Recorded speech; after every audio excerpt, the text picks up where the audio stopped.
ఐరోపా దేశాలతో సంబంధాలను మరింత బలోపేతం చేసుకునే దిశగా ప్రధాని మోదీ పర్యటన కొనసాగుతోంది. ముందుగా ఫ్రాన్స్ నీస్కు చేరుకున్న మోదీకి ఘన స్వాగతం లభించింది.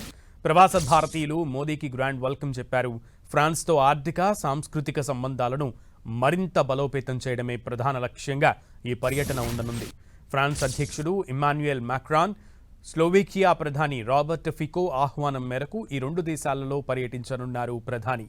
ఇవాళ ప్రధాని మోదీ ఫ్రాన్స్లోని నైస్ నగరాన్ని సందర్శించి అధ్యక్షుడు ఇమ్మాన్యుయల్ మాక్రాన్తో సమావేశం కానున్నారు. ఈ భేటీలో భారత్ ఫ్రాన్స్ సంబంధాల మొత్తం పరిధిని కూడా సమీక్షించనున్నారు. తన ప్రయాణానికి ముందు విడుదల చేసిన ప్రకటనలో మోదీ ఫ్రాన్స్ భారత్ వ్యూహాత్మక దృష్టిలో ప్రత్యేక స్థానం కలిగి ఉందని పేర్కొన్నారు. ఫ్రాన్స్లోని నైస్ నగరంలో భారత్ ఇన్నోవేట్స్ కార్యక్రమాన్ని ప్రారంభించారు ప్రధాని. భారత్ ఫ్రాన్స్ ఇన్నోవేషన్ సంవత్సరానికి అనుగుణంగా ఈ కార్యక్రమం నిర్వహించబడుతోంది.